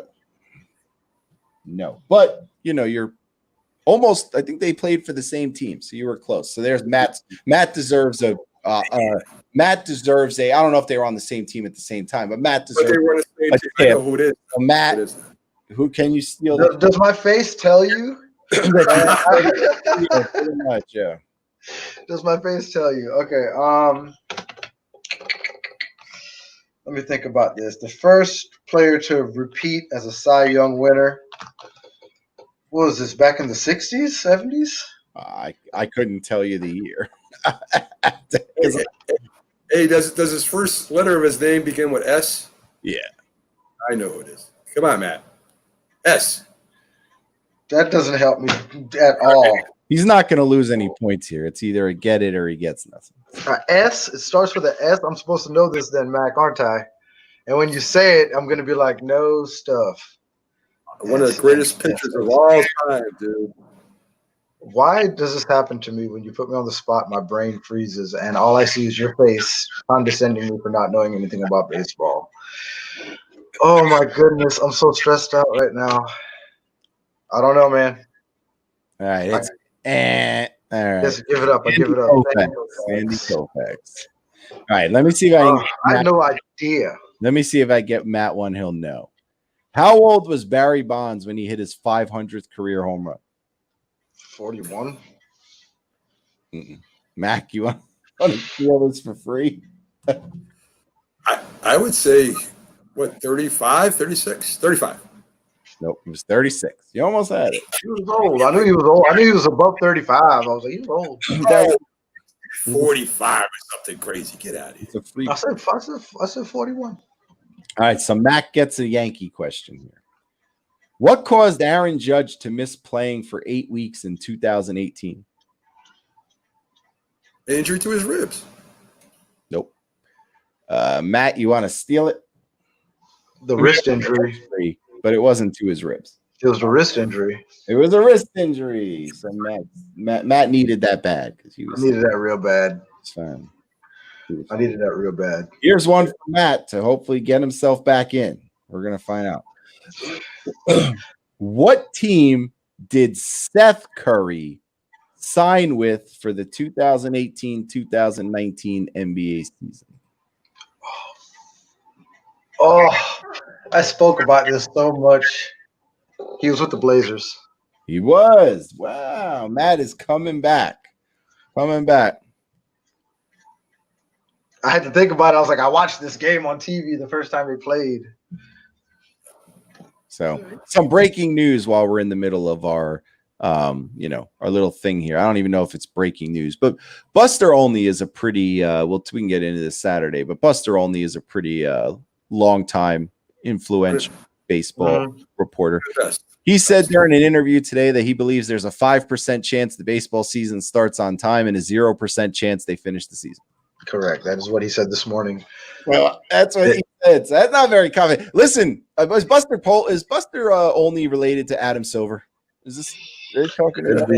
Could be. He's an inside man. But listen, did you see? I was on the way home and I was listening to one of the radio shows up in New York, and they were saying that the NFL confirms that they're cutting the preseason down to 2 games now. Yeah, we did. We discussed that last time.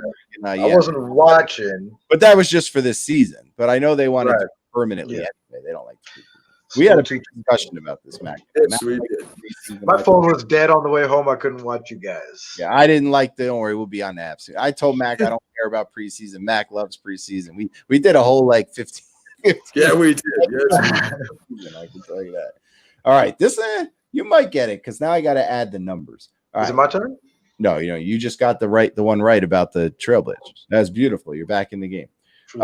Mac, who coached the San Francisco 49ers in their blowout win in Super Bowl 24?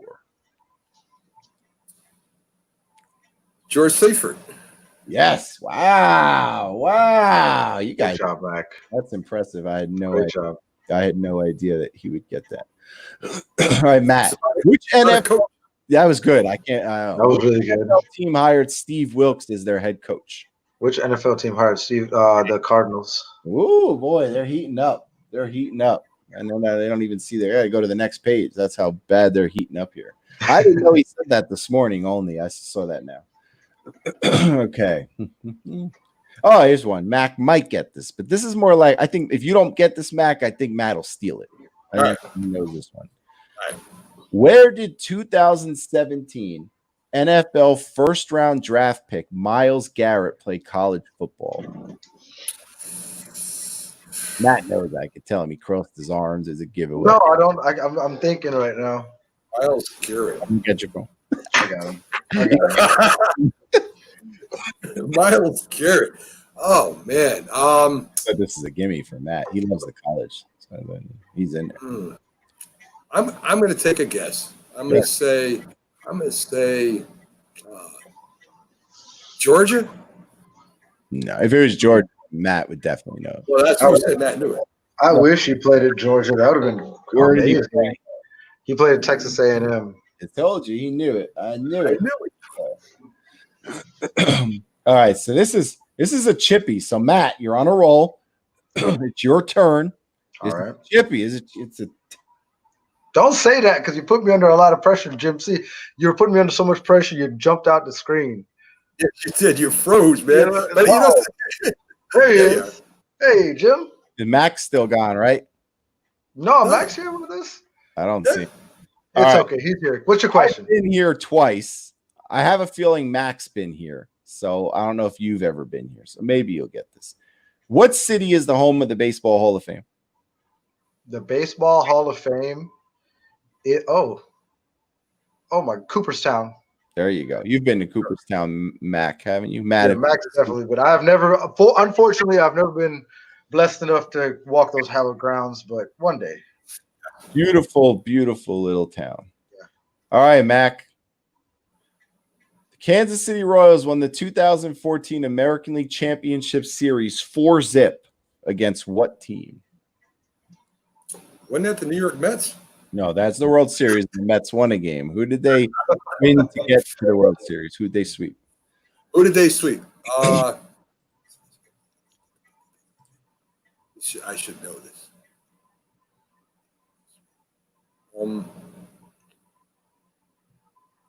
Hey man, I'm drawing a blank right now.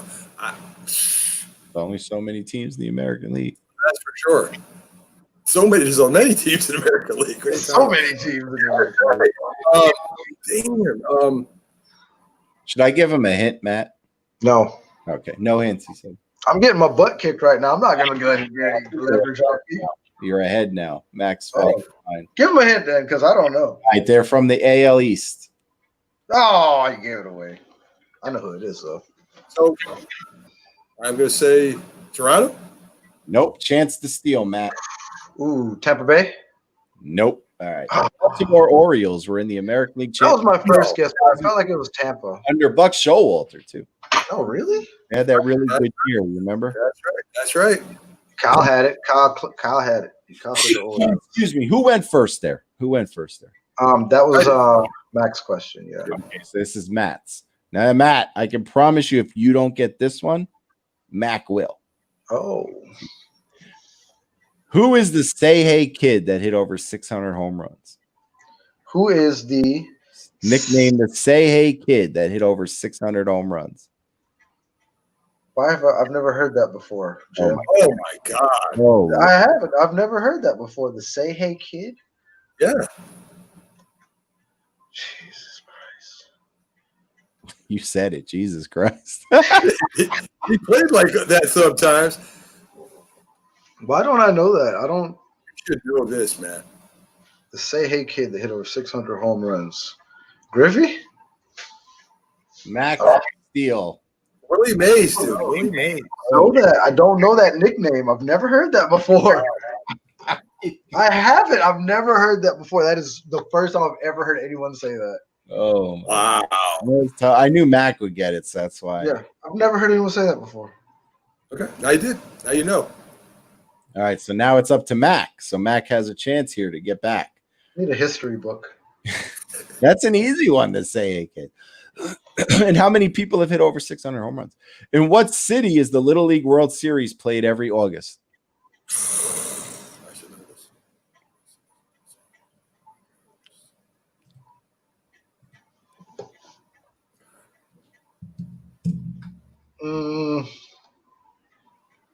Little League World Series. Every year they play in the same place? I thought Mac first, but yeah, they do. I should know this. I should know this like the back of my hand too. I'm just gonna take a guess again. Huh? Take a stab. Yeah. I'll pass it to Matt. Going to take the negative points and pass. No, I know. Listen, I'm gonna say where they have the Hall of Fame. I'm gonna say Cooperstown. Nope. Matt, can you steal this? the Little League World Series final round is played every year. The whole thing is played in one spot. Really? I don't. Yeah. It's in Tulsa, Oklahoma. South Williamsport, Pennsylvania. What? Why? I don't know, because it's always been there. I'm gonna skip where the Volleyball Hall of Fame is located. I definitely won't get that. I'm gonna skip the National Lacrosse regular season. Let me see. Yeah, all right. This one's good for Mac. Okay. What team did head coach Lenny Wilkens resign from in the NBA in 2005? I got that question wrong. It's his turn, right? No, it's your turn. Oh, no, wait. Yes, you did. Matt. Is that what team did Lenny Wilkens resign from as the NBA head coach in January 2005? The Atlanta Hawks. Can you steal it, Matt? Oh, I thought that was right. I'll go with the Portland Trail Blazers. This is a New York show. The Knicks. Oh, my Lord. When was Lenny Wilkens the coach of the Knicks? In January 2005. That was probably for that month. Didn't we make the playoffs in 04? I don't know. I'd have to look that up. All right, this one. Now we're on Mac first. I don't know if he can get this one, but we'll try. I'll give him a small tip because he needs it. Who won the AP Offensive Player of the Year award in 2011 NFL season? All I can tell you is it was a quarterback. 2011 NFL season. Offensive Player of the Year. Yeah. Going back to 2011. Ladian Thomas? Who? Ladian Thomas? It's a quarterback. Oh, you said quarterback. Oh, I was like, what the hell, man? Lady Tomlinson? No, okay. He's not a quarterback. No, he's a running back. One more guess, because we only got 2 questions left. Then we go back. Then we get a winner, and we go back to. Is it my guess now since he guessed LaDainian and Tomlinson? Yes. Let him have it. I messed up. It was supposed to be a quarterback. All right, can you steal it? 2011 AP Player of the Year quarterback. Let's go with Aaron Rodgers. Drew Brees. Oh, all right, so here's the deal. We're on the last question, and this is crucial because Mac right now has 253 points, okay? And Matt has 276. Wow. So Mac, you have to get the next question right or you lose the game. All right. If you get it right, he gets a chance to come back, and we keep going until someone gets one of them wrong. Okay? So here we go. For the game, Steve Carlton pitched for what major league team in 1980? The Phillies. He's still alive. He's still alive. Oh my God, that was so good. I'm so angry. What's under that hat? I want to find one that he can get right. Hold on. I want to get, Aaron Rodgers, as Kyle said, won the MVP the year that Drew Brees won Offensive Player of the Year. That was close. Yeah, you're very close. I was going to say Ben Roethlisberger was a quarterback. So I don't know if he'll get that. I got to give him one that he's got a shot. I don't think Big Ben's ever played well enough to earn Offensive Player of the Year or MVP, in my opinion, but that's just something for another time. Here we go. This is, again, for the game. Mac wins if you get this wrong. Which Buffalo Bill was elected to the NFL Hall of Fame in 2007? Jim Kelly. You lost the game. You don't matter if you get it right, but do you want to guess? I would take a shot and say Bruce Smith. No. Thurman Thomas. That's what was going to be the Thurman Thomas. Someone was going to say Andre Reed. We were just going it down. So, Mac, you have won the game by a barely. And I would just like to say for the record that hopefully we have enough sporting news that I never have to play the picture again out there. God. This is just how bad it was today, because it's just, it's tough right now. People are, everybody's out there trying to do something. I haven't seen Doug in a while. Our friend Doug, who goes around and tells everyone their team sucks and the Redskins are great. He's been like, I haven't even seen him on Facebook. Like, probably out. He was talking Rangers earlier. I saw him talking Rangers earlier. But it was Justin. Justin was telling everybody. Hey, one question though before we push on: who's our fan of the month? You know who I nominated, right? Tyrone. I nominated Tyrone. I have to. I'm just, I'm building a new website, so he's got to. Okay. I have to lock myself in a dungeon and write 900 articles before I can release them. That's how much space is on this website. So one interesting note I will bring up, I don't know if you guys saw, the NBA is reporting that the Orlando bubble will cost the NBA more than $150 million. Oof. So they're going to pay Disney and whatever the cost, I guess, is to house people and have medical support and be able to run it. 3 months is $150 million. Disney's going to knock their head off.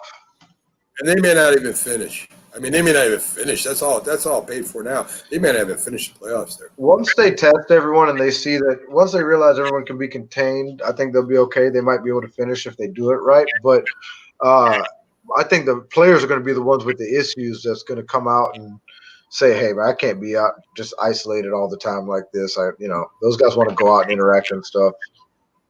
Well, it's going to be we'll get into it a lot on Saturday when we speak baseball. But, I mean, obviously, Buster Olney is just an insider. A good one. But, I mean, it's not Jesus. You can't predict what's going to happen. But, that's not like, sometimes, these insiders, they make predictions. They'll say this or that, or, oh, I think this guy's going to sign with this guy. But those predictions will be, kind of like in the middle. So it gives them wiggle room. To say that there's a 5% chance in his mind the season starts and a 0% chance that it finishes is not him playing the middle. That's strictly opinion. Saying, I guarantee it, and throwing himself on a ledge. Do you see that as a bit extreme? Yeah, he's kind of that is an opinion. Like there's nothing behind that.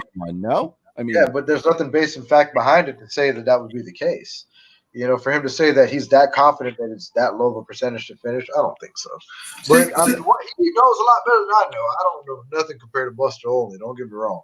See, but you're right. That's not his expertise. His expertise is in the history of baseball and insider moves. That's his expertise. Listen, if they get to the point, I mean, is there a difference, guys, between being tested positive, which everybody's being tested now, or actually getting sick from it? And to me, that's the biggest question that they're going to have to answer. Are you going to stand there and say, because 10 of your guys tested positive, that's it? Or are you going to see if they really get sick from this flu? They're athletes. They're young guys. They're in great shape. So what is their limit, Jim? Where are they? What are they going to say when 10 people got tested positive, so we're closing down, or 10 people got sick, so we're closing down? That's what they haven't said. Right, because you would think that when they would have a situation, you're having 60 guys with your taxi squad, that you're just going to keep going unless the whole team, but with the problem which you have with this virus, and this is the problem, this is the thing that I've learned over the last few days now, is my wife and I are going tomorrow to get tested because she's, had some throwing up, some vomiting, and some headaches. That's gotten better. But what scares you the most about the virus, and I can't speak for the players because I don't know what's going to happen, is, because people want to bring up the flu and this and that. But with the virus, the scary part is that it's two things. Number one, that sometimes it doesn't show up for 14 days. And then number two, and you could read about this, you'll get it, have a bad Monday, like my wife did. And, you think, oh, well, Tuesday, Wednesday, it got better, so maybe it's nothing. But then this virus can sit for 5 days and then hit you super strong again. And you just don't know when it hits you to what level, because right now we don't have a cure for it. We don't have a vaccination. So it's all really just can your body handle it? Yes or no? Right. The fact of the matter being, even if somebody tests positive, yes, I understand what you're saying, Mac. Their athletes are healthy and stuff like that, but it doesn't matter. Those guys have kids at home, they have families at home, and just because the odds are slimmer that it affects them in a negative way. But the fact of the matter is, it's not just necessarily about them. I could be perfectly healthy. It could be your kids. I know someone in my fantasy baseball league who, he was told by somebody that, hey, I tested positive. We were around each other hanging out. You should go get tested. This guy went and got tested, was told that he tested positive. And for the next 3 weeks, until he went and got the test that said he's no longer positive, he did not show a single symptom, but he had it. So it hit everybody different. What I'm saying, though, what I mean, though, okay, you test positive. Well, now you're not going to go back to your family. They're going to be tested almost every day here when they play, or at least every couple of days. So you test positive, you stay away from your family, see if you get sick. So you're away from your family for 14 days, or whatever the duration is. What I'm saying is that I haven't seen anybody say, okay, this guy tests positive, he's sick, and because he tested positive, and this guy isn't sick, what is the difference? You know what I mean? Okay, you tested positive, so you got to stay away from people. That's fine. But what I'm trying to say is the difference between testing and saying it's so bad we need to cancel the season. Exactly. Yeah. So I haven't heard. My thing, though, when you test people, and I don't know how this works, but they say that it can lay dormant in you for up to 2 weeks. If it's laying dormant in you, but you're tested, will it tell you you're positive or not until it comes out of dormant? No, that's a question you have to ask a professional, I think. Right. You'll find out, Jim. You'll find out, Jim. If you test, whether it's dormant or not, it's still inside you. You're going to see that. I'm just saying for the players, but we do have some more breaking news that just came out about 15, 20 minutes ago. Because as you know, as we've discussed, some of the sports have said it'll be up to the cities, the state. It'll be state by state basis whether those teams can have fans at their games. New York has just announced no fans are allowed at any sporting event. This came out. New York, here you go. New York State has issued guidance on professional sport competitions as part of phase 4 of the New York Forward program. The state says that professional teams can resume in the state, but with no fans. Ensure that no live audience fans or spectators are allowed to attend or permitted to enter any professional sports venue, even if it's outdoors. Prohibit fans from congregating outside the venue. They're not allowed outside the venue, and implementing a security plan to safely disperse any individuals that try to gather outside the venue, so there will be no tailgating. Several guidelines will be in place for staff, athletes, and venue personnel, such as maintaining 6 feet of distance whenever possible, wearing appropriate face covers whenever possible, limiting the use of shared spaces, limiting the number of individuals on a site at a given time, ensuring that all staff, athletes, venue personnel receive training, proper hand hygiene and cleaning and disinfectant protocol, limit of sharing objects, providing and maintaining health hygiene stations. So no sharing of food and personal items. So New York has been the first state, as far as I know, to publicly come out and say we're making. This just happened 15 minutes ago. It just came through. They said no fans are going to any baseball or football games in New York. And also, I don't quite understand the whole not sharing things, because you share football.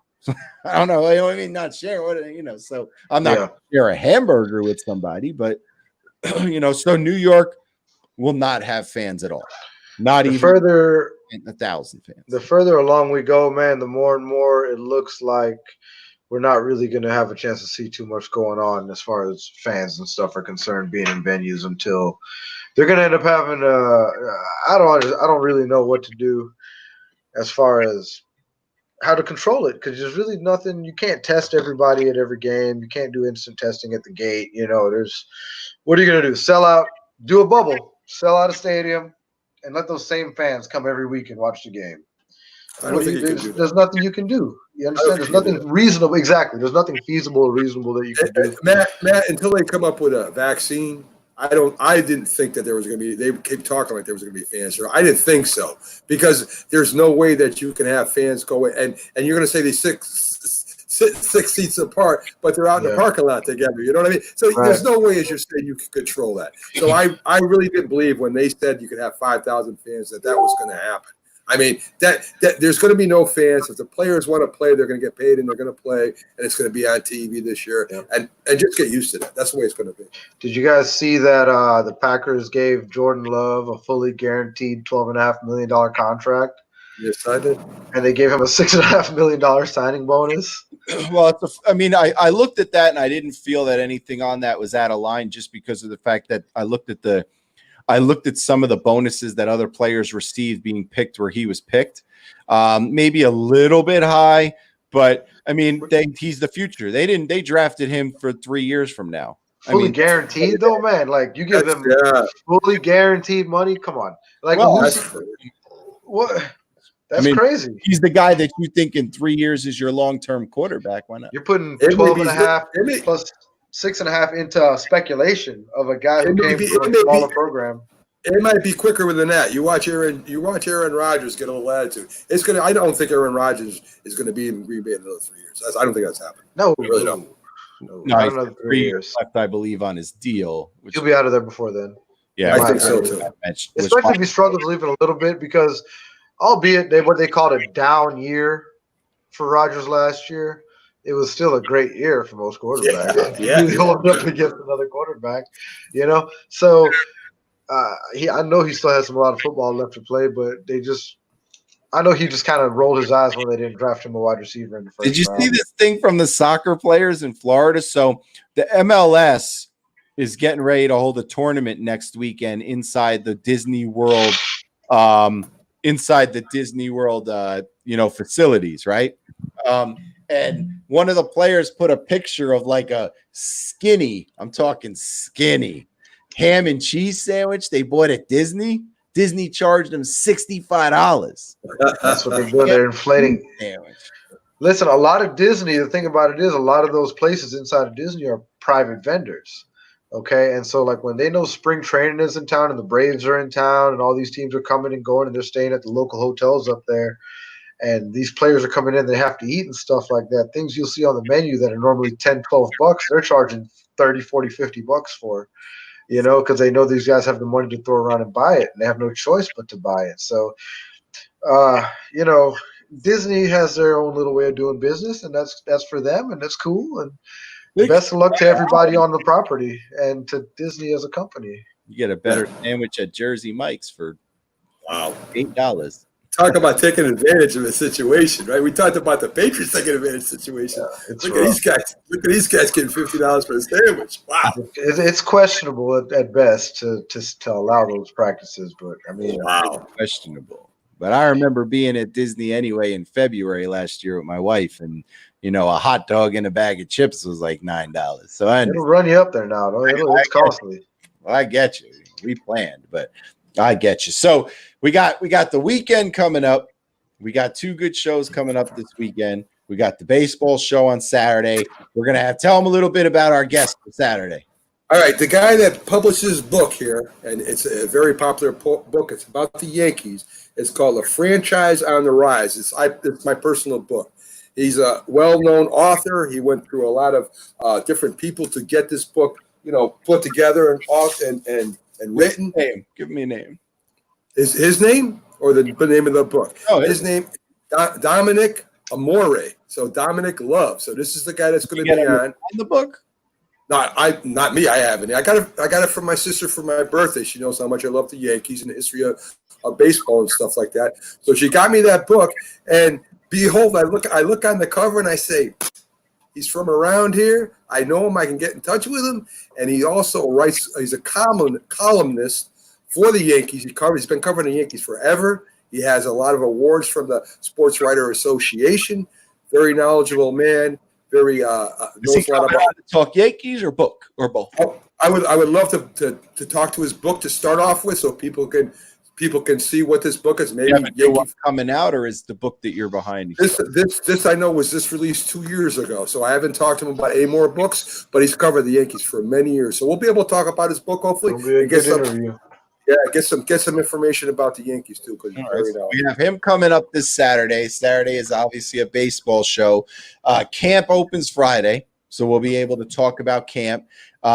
We'll be able to talk about this other. I want to touch base Saturday on this other ridiculous story that how they're saying that, this is just like I want to talk about today. I'm just giving you the highlights for Saturday. It's like the dumbest thing I've ever heard. And Major League Baseball said that they're not allowed to tell us which players test positive for coronavirus. True. That's gotta be like the dumbest thing I've ever heard in my life, because if Aaron Judge disappears for 3 weeks, we pretty much know why. So I don't really know why.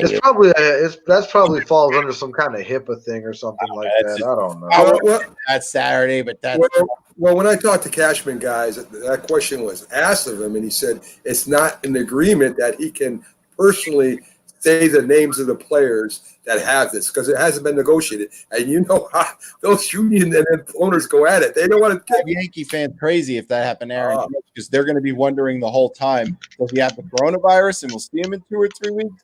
Right. Or did he hurt his ribs? They're not going to know, because they're not going to say anything. We're going to get into what Derek Jeter had to say about the negotiations, which I'm very interested to get into, because I didn't read it yet because I was saving it for Saturday. And so I don't know what side of the thing he took, but I sure hope that now, since he's an owner, he took the owner's side and didn't cave in and take the player's side. So that's where you get put in a tough spot, because you used to be a player. If he took the player's side, then if I was the owners, I'd shut him out of meetings. I'd be like, all right, go ahead, Derek, enjoy, go play somewhere else, because you're not a player anymore. You're an owner.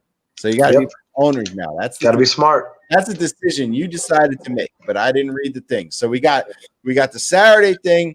Hopefully, I haven't heard a date yet, but I'm hoping that soon Major League Baseball will announce the official schedule, so we know who's playing who when, so we could start to get into, where are the Mets opening the season? It's official now, because it's not official yet, that the Yankees are going to Washington. Where are they going next? I really want to see who's going where and what days and what times are the games on, and are they who's a certain pitcher, all that stuff. Doing what? So they're reporting to camp Friday. I don't know what MLB is holding up on the schedule for. I mean, there's got to be an algorithm. You can pop that into an Excel sheet and it plops it out for you. I mean, I could create schedules for fantasy baseball in like 5 minutes. So, we're going to talk about that. Hope we'll have some news. Well, we all saw the pictures today. The Yankees were showing up at the stadium. The Mets were showing up at the stadium. We'll have some news. We'll even talk about Buster Olney. Hopefully, he'll elaborate a little bit so we know he's not going crazy. So hopefully, he'll come out and elaborate a little bit. And then Sunday, we got the football show. We got some more players threatening to hold out if they don't get more money. We'll talk about that a little bit. We'll talk about whatever the latest Giant and Jet news will be. We talk about Joe Judge, who made a little statement today, and I just told him, welcome to the club, my friend. Welcome to the club. So Joe Judge permanently came out today and said, I'm not too crazy about these New Jersey taxes. I said, welcome to the club, my friend. Yeah, welcome. Club. We're all paying too much in taxes. Welcome to Jersey, okay? So that was his statement of the day. He doesn't like New Jersey taxes. You could have stayed. You could have go live in PA and just commute. Yeah, it's cheap, right? Take a helicopter to work every day. So whatever you're gonna do, and like little things like that, we'll bring up. But we got baseball, we got football. It was our man Derek Holmes today's birthday. We wish him happy birthday. Both gave him a big. He got like 2 big guys sports birthday greetings today. So it was his birthday. He shares a birthday with Bobby Bonilla Day. Yeah, does he know that? He didn't get that deal. He didn't get that deal, though, did he? Day. Oh man. It's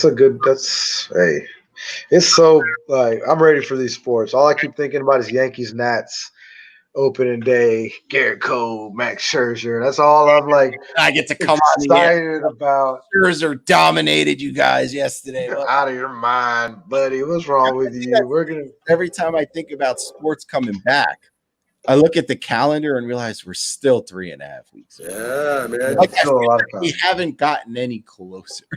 I'm hoping the Mets open with Atlanta. I really am. I'm hoping they open with Atlanta. I mean, I don't know. I mean, the Mets actually are the best team in all of baseball for opening day record over the last 25 years. They for some reason, they always win on opening day. I don't know what it is. They probably open up against the next worst team in the league every year. Baltimore. Come on. That's what I'm thinking. Yeah, Baltimore. They get a little cakewalk to open up. All their fans get hyped up, and then they'll let the beat down ensue. According to Buster Olney, we should just start thinking about turning this into a television, a TV show, a show about television shows. Because according to Buster Olney, there's a 5% chance they even start. Do Mets fans feel sorry for like Jacob deGrom and Norris Syndergaard, those guys out here just having bomb monster years and just because no bat support whatsoever? We might win it all this year. We have a good team, so you have to score runs to win games. That's the best part of our team is the offense. That's the best thing we got going for us. We had a discussion. I told Jim I think the Mets will finish around 38 wins this year. That's a playoff team, my friend. I really do. Maybe in the NL. I don't know. In Vegas to go to the playoffs, but yes, Alex is right. Alex on Facebook says we should start talking more MLS, and you are right, Alex. I am going to start bringing up MLS during the week because Atlanta United, baby. Let me tell you, his boy scored his 700 goal yesterday. Korean baseball too. We got to get to know the players in the Korean baseball. Mexican baseball. You want to hear something? If they ever cancel Dominican baseball, Robert who comes on and sometimes there would be a war. Miserable. He wouldn't even go outside. He's already boycotting baseball until they let fans in because he's so hyped up about the Puerto Rican baseball or the Dominican. You imagine if they canceled that? Oh, he'll be devastated. That's a wrap. He'll be losing his mind. He'll have maybe he could be a reporter for Dominic for Puerto Rican baseball for us or Dominican baseball. We could get Bobby Bonilla out there and he can give us updates and stuff like that. Yeah, he would be pretty devastated by that. I could tell you that. So. But we will, of course, we're going to we're going to talk soccer. We're going to talk everything. But they just, 700 goals for his man. He finds the best of the best. Faster than Ronaldo by a little bit. He is the best, dog. Dude, some of the things that guy does with a soccer ball and the way he can play that and the speed he has, the acceleration with the ball at his feet, you can't beat him. I'll take Pele any day. Any day. Throw it back. We are done though. We have made it. We get 2 days off, and then we're back on Saturday. 4th of July. I was trying to take a vacation, Jim. No, my 4th of July is inside because it's going to take 8 days to get test results. I'm just going to be sitting waiting. You don't want to go out and irresponsibly, infect other people. But. I think I'm going to just run up and down the streets. Yeah. I don't want to talk to any of you guys for 2 days. I'll see you. Yeah, seriously. I'm not even standing around for the after meeting. There's no after meeting today. We're out of here. We're done. Thanks, people, for watching, and we'll see you for the baseball show Saturday. Bye, guys. Have a great day.